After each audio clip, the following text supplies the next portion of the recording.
Good evening, everyone, and welcome to another exciting edition of Pardon Our Picks, where perfection is beyond reach. I'm your host, Sam. Alongside me is the crew. How you guys doing tonight? We're here. We're talking about football. I was telling Brady, everything came up. Eric, even though I'm losing on everything else, I actually did a really good weekend. Both my main teams won. My other team didn't win, but they didn't lose because they were on bye week. And then I won fantasy and potentially something else. Oh, maybe. We'll have to see. What about the other two? How are the other two feeling today? Pretty good. I'm in the process of concurring with my child. He can put his stuff in the trash and go to bed like he was supposed to do like 30 minutes ago. I'm feeling royal tonight, Sam. I don't know. There's something about the food. It's fueling me. There's something about it. Let's get into it. Well, of course, we are brought to you by Aardvark Concepts Incorporated. More than just a sign shop. Check them out in Westminster for all your sign and decal needs. And into deep of Maryland, their next show is November 28th at 8 p.m. at The Rex up in Leonardtown, Maryland. Go check them out. It's going to be a fun show. It's going to be an ugly sweater party. I don't even know where Leonardtown is. I don't either. I've lived here for most of my life, and I have no idea where that is. It's okay. Look it up. You'll find it. There's the adorableness. Hi, Spider-Man. You should put your hood on. No. All right, go to bed. And then, of course, we're also brought to you by Football Jesus. Would you like to take it? This thing. One Man's Demon. Guys, the bet is still on. If we can get to 100 copies sold by the end of the season, I will shave my head live on screen. Right here, you can pick it up at Amazon. The link is in the description. Thank you, Tarek. This was a life's work for my father, and I just kind of hopped in on the end to help with some edits and the fun stuff. So check it out. Thank you a lot. Where are we at? Where are we at on the number of copies sold? I'll get that update for you right now. Okay. In the meantime, And make a graphic and put that up. Yeah. It'll be fun. in the meantime, week 11 in the books.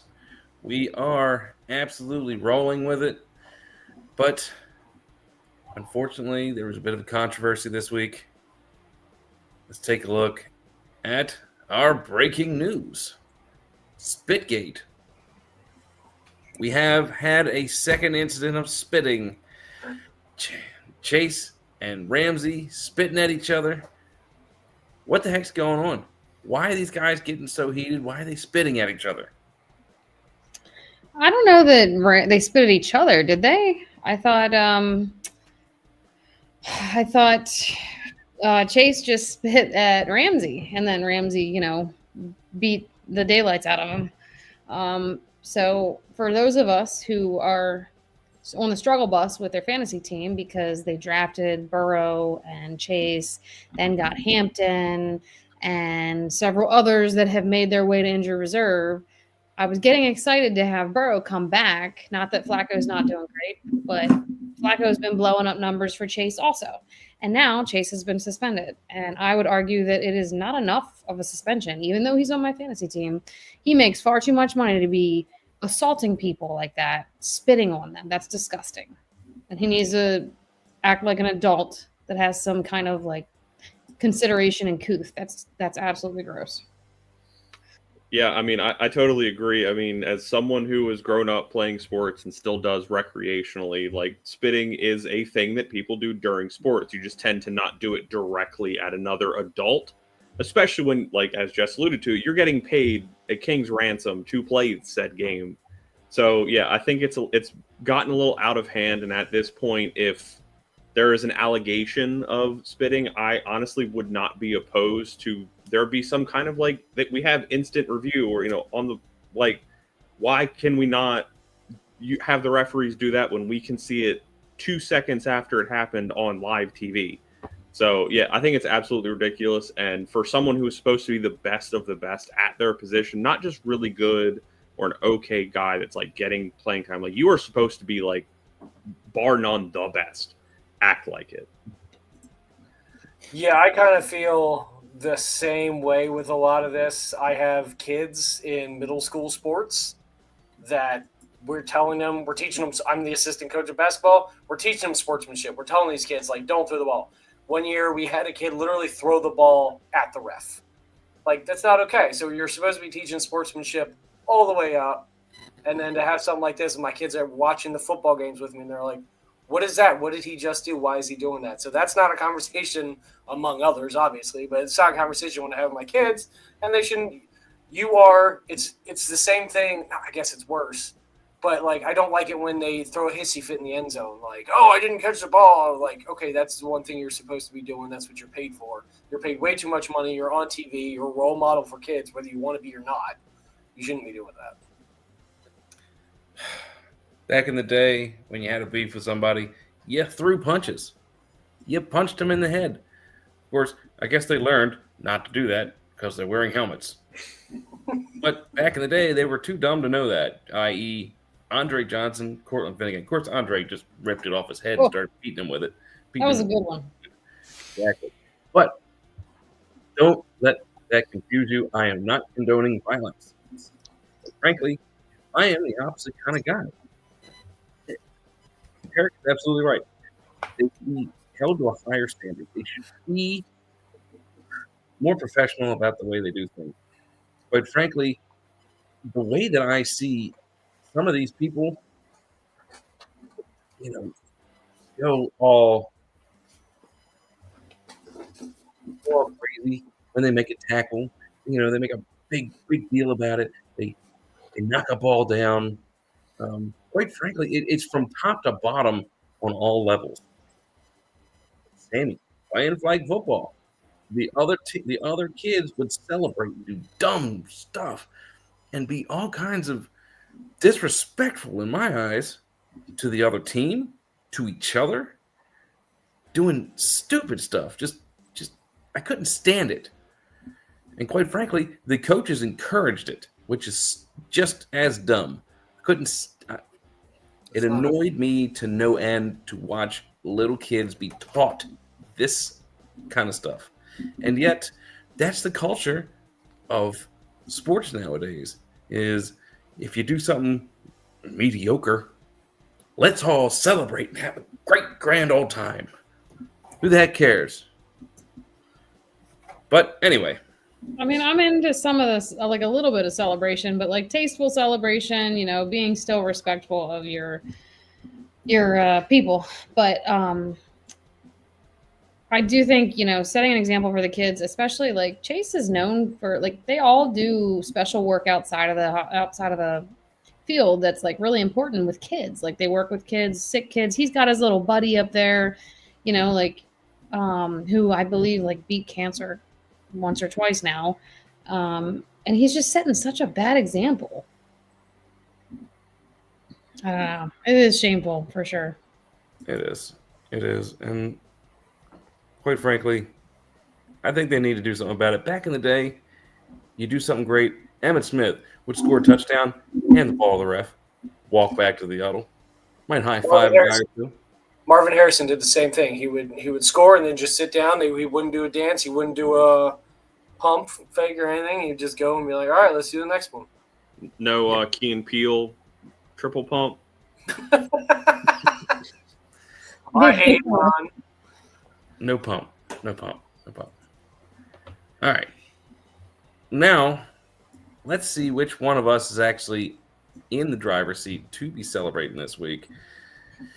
See how everybody did. Boom. There you go. Eric, wow. Yeah. I'm holding down third place, y'all. I'm standing outside the fire. It's going to be fine. There's still time. Derek had an insane week.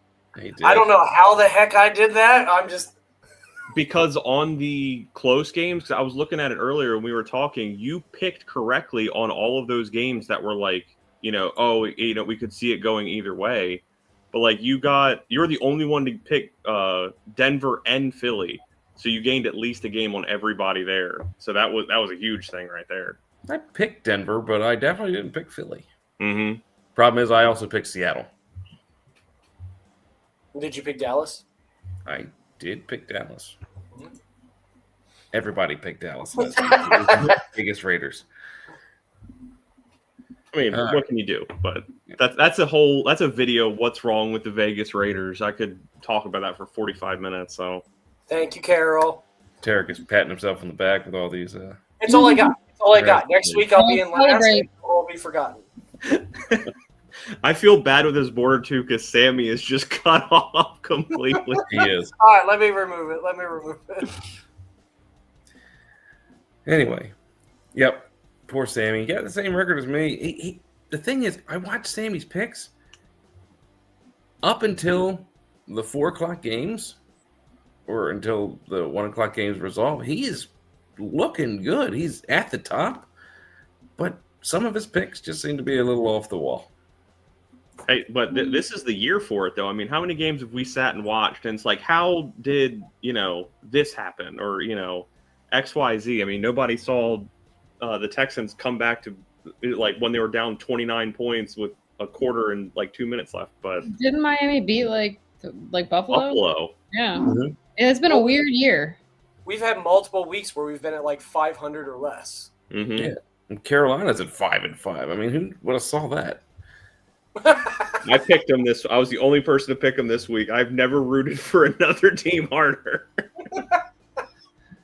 All right. Well, let's get into our game of the week. And I think this is going to be a very interesting game of the week. We have the Thursday night football game, Buffalo Bills at the Houston Texans. And Houston has come out of nowhere. I mean, they've rattled off, 4 in a row? Mm-hmm. Quite frankly, they were left for dead. And now they've got a chance to get to the division lead. They have a chance to get – and Buffalo, of course, looked good last week. But they have struggled the past couple weeks. It's been 1 week since you looked at You beat me to it. You beat me to it. It's been a roller coaster ride for Buffalo this year, and maybe they're making their way back up, but maybe, just maybe, Houston catches them at the right time. Good defense. I do have Buffalo in this, but I could see Houston winning this one.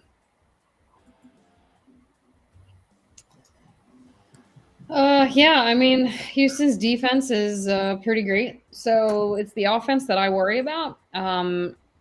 They have definitely shown some improvement, but the defense is consistently holding other teams to some of the lowest in the league right now. So with Buffalo struggling, I could see it being a very close game. But yeah, I'm still leaning on Buffalo here. I'm picking them.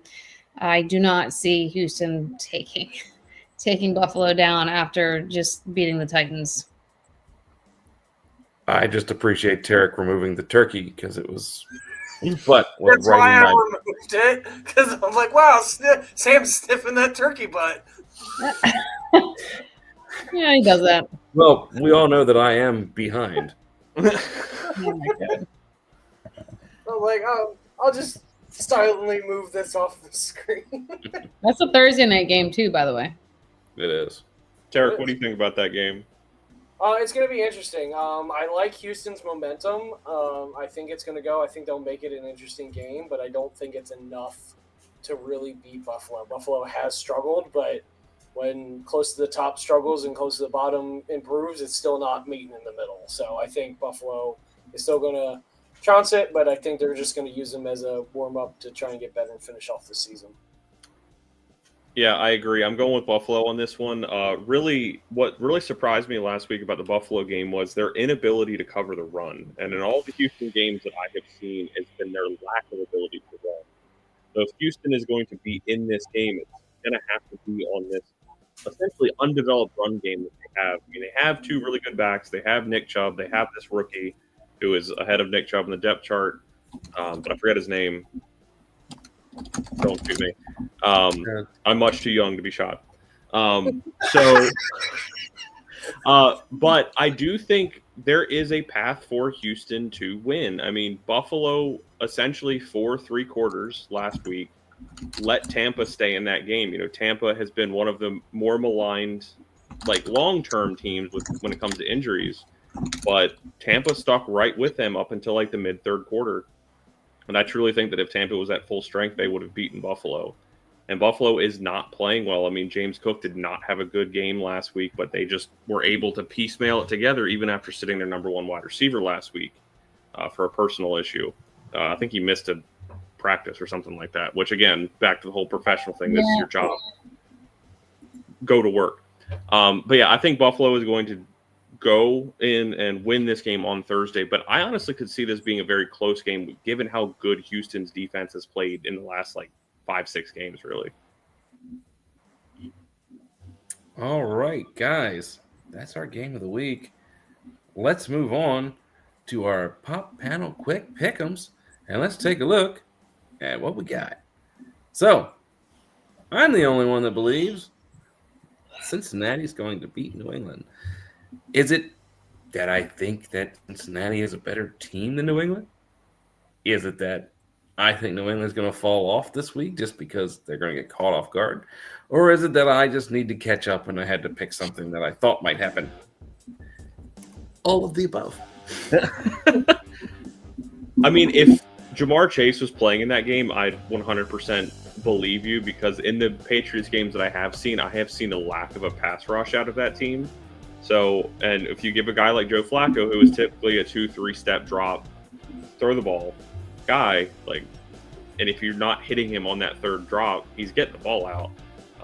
But without Jamar Chase, T. Higgins is a great wide receiver, but I don't think he is a number one wide receiver. So I think it's going to be a good game, but I don't see Drake May. Oh, and keep in mind, Jess has become a robot. And we're losing you, Jess. That's the way I feel. I think she's gone. She's gone. Perfection's a work in progress. Jess! Jessica! Connected with Jess! Next slide. Leave her in the dust. Anyway, I picked. Oh, there she is. I think that. Oh. Well, nope, she's gone again. I don't.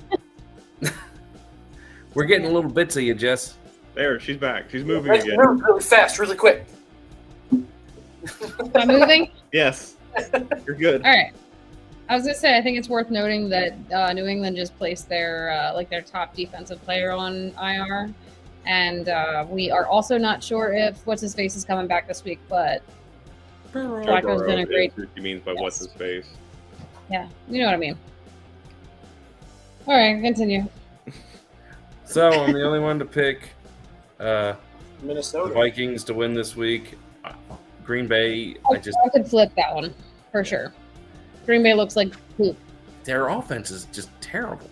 Their offense is playing bad, but as bad as their offense looks, it's better than what J.J. McCarthy. Again, I'm going to harp on the whole him calling himself 9 thing because, again, professionalism, act like you've been here before. But with Josh Jacobs potentially being on IR, I could see Green Bay leaning into their run game a little bit more to open up that passing game for Green Bay. But as bad as McCarthy has looked in the past few weeks, I cannot pick that team with any amount of confidence. I feel like Green Bay got back running back, by the way. In my head, 9 in German means no. So I'm just calling it no. Nice. By the way, I think Green Bay is going to be without their starting running back this week. Yeah, they are. So yeah, which I'm fine with. The guy they have, he's very much like a young Derrick Henry, run. I'm just going to run full speed into the defensive line and make you tackle me. Another one I think bears a mention to talk about is the Colts KC game. KC, again, they haven't looked the sharpest, but this is at home, and we know KC plays extremely well at home. But the Colts are coming in off of a bye. They've got an extra week to get Sauce Gardner under their defensive schemes, so it's going to be interesting to see if he sticks with Rashee Rice or if he just stays on one side of the field and how KC kind of combats that. But I think that's going to be a really good game as long as Daniel Jones doesn't revert to New York Giants Daniel Jones and is 2025, except for the Pittsburgh game, Daniel Jones. I feel like they run the type of game that can beat Kansas City, and that is control the tempo, run the ball. Jonathan Taylor is the key to winning that game, and if they stick to that game plan, they will win. But we all know coaches always think they're the smartest person on the field. Yeah, I go back and forth on this one, and this one will be a game time decision for me because I watched the Colts struggle against any kind of pass rush, and Daniel Jones just gets sacked over and over again. And I think Kansas City is a decent pass rush, so I am concerned for that. But yeah, I agree that the offense for Kansas City has just been a nightmare lately, which I'm okay with. But I think it'll be a good matchup, good game. I'm just curious how they're going to try to maybe out scheme Indianapolis here. All right. Let's take a look. The pillow fight of the week. Cleveland against... There's some hard-hitting men on those teams, though. I was about to say, you may want to wind up calling that the Jess Bowl because it having Myles Garrett on one side and Max Crosby on the other. And then Jess is the football in the middle. Yeah. No, I honestly, I think that is going to be an interesting game because it's going to be the first game probably where Shedeur Sanders is the starting quarterback for the Cleveland Browns. And honestly, kind of what can you get, kid? Because, I mean, Kevin Stefanski came out after the Ravens game last week and said that was his first reps with the first team. So him getting a full week of practice with the first team under his belt. Granted, it is an away game, but still, it's a very winnable game for a first actual start for a quarterback. So let's see what you got, kid, and see if Max Crosby can feast like the Ravens defense did last week. And can I say, talking about the celebration thing, it drove me nuts to watch Shedeur Sanders play in those few, in the half of the game or whatever. The few times he completed a pass or did anything, he was running down the field and motioning to move the chains and making all this dramatics and arrogant moves and show of it. And I just thought it was so ridiculous considering he was so bad. He rightfully so, but be quiet about it. To be fair, we all know who his dad is. I know, but good Lord. But it doesn't help that the other NFL pundits out here, I've got a tweet pulled up on my phone right now from Josina Anderson, who everybody essentially knows who she is. The wide open pass that he made to Jerry Jeudy in the flat, and I quote, she tweets, "Here was the against all odds 3 out of 10 completion by Shedeur Sanders under 2 minutes. Jerry Jeudy had green grass about 5 yards around him. He hit him wide open, and it still almost slipped out of his hands because he threw it too high." Yeah. This is the kind of things that, again, like Sam alluded to, that we're breeding in the NFL. Just because you come from a pedigree, you deserve to be better than the next person. No, you've got to earn it in the NFL. Yeah, and do it quietly. Listen. Well, I think that's more of a societal function, which is not what this show is about. But there's a whole thing of mediocrity. Because in the 90s, playing basketball, all of a sudden, everyone's got a participation trophy, and those are the kids now coming up is they grew up on participation trophies and told they're the best. So they expect that they are without having to do anything or hurt it. Listen, I picked Cleveland for one reason only. Defense. Myles Garrett. Mm-hmm. I will say, this is probably the only time you'll ever hear me say this, I'm going to be interested to see what happens with Atlanta, not in this game, even though, they're probably going to go in there and call Baton Rouge, their home. But with Michael Penix having his third ACL injury in his career, and they've got Kirk Cousins, which, completely different skill set, but how is that team going to function going forward? Because I can't imagine that they're going to, you need a quarterback for the rest of the year, but I can't imagine them keeping Kirk Cousins. And does Michael Penix continue to play football, given this now has a history of these types of injuries? How are the Saints going to look? They made a quarterback change the week before their bye week last week to Tyler Schlaw, or however you pronounce his last name. I don't know. They could come out and look even better because that could be his first reps with first team. So I think there's a lot of interesting stories that are going to come out of that game. It may not be interesting for the standings or the playoffs, but a lot of potential future implications for those two teams coming out of that game. Tyler Show has had a start already. Yeah, he started the week before the bye week, but now he's had the bye week to now rep with the first team, and then coming into this game. I am actually kind of interested in the Cowboys game, and not because I'm a Cowboys fan. I actually think with some of the defenders coming back for the Cowboys and the fact that the Eagles haven't put up a lot of points, especially in the first week against them, I think it's going to be a close game. I got Eagles winning, but I think it's going to be close. The Eagles look Is like that hope? doo-doo. Is that just blind faith and hope that the Eagles don't put up a lot? Now, I am legitimately considering picking the Cowboys because of, one, we saw the tush push actually get stopped, which, one time it wasn't, one time it actually was. But because, Dallas is getting healthy, as Sam alluded to, but Philly is also going in the opposite direction. They lost their starting right tackle to IR after their game on Sunday night. So it's going to be interesting to see how they're able to, move the ball, which, of course, we're all saying this and they're going to drop like 45 on Dallas. But I do think it on paper has the potential to be a very close game because we've all said Philly this entire year has not played up to their potential. And whether that be to the new signal callers all over, because, when you're successful, your coaches get hired out from under you. But I do think it's going to be a very close game. All right, and of course, to the final games, the only one that I think we probably would question would be the Tampa game. I would question the San Francisco game. Really? I would, just because Carolina has played really good. They have not played the best of opponents, but the product that they're putting out on the field, given their history, is a lot better than what we've seen. And I think what anyone really expected coming into this season. I don't think it's enough to beat San Francisco, but I can 100% see that game being, a last-second thing. Because, look at San Francisco's game last week. They got up big, and they just couldn't get out of their own way to keep putting up points. And they let, the other team, still have some semblance of hope instead of just putting the boot on their neck. Yeah, but that was against Cardinals. Mm-hmm. I don't know. I feel like they're not even in the same rank. They're nowhere near each other, and I feel they're like not. But You're right. One's in Arizona and one is in Carolina. What I'm saying is, I'm all for sportsmanship and things like that. But in football, where there's a finite amount of time where the game is to be played, and we all know like it takes 10 seconds to score a touchdown. If there is a quarter left, you are doing your best to score and put points on the board. And I don't think San Francisco did that. So I think if they get into that habit of, potentially, not, again, playing up to your potential, I think Carolina has the pieces to potentially make them pay for that. I think someone does, but I don't think it's Carolina.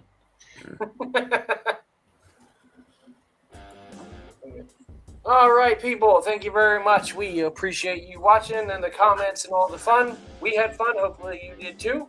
Please click like, click subscribe, share it with your friends. Let other people know we're ridiculous and we like trying to talk about football. Check the links in the description. We have Brady and his dad's book. We have our Facebook group. Again, if we get it up to 100, did we get a count on that?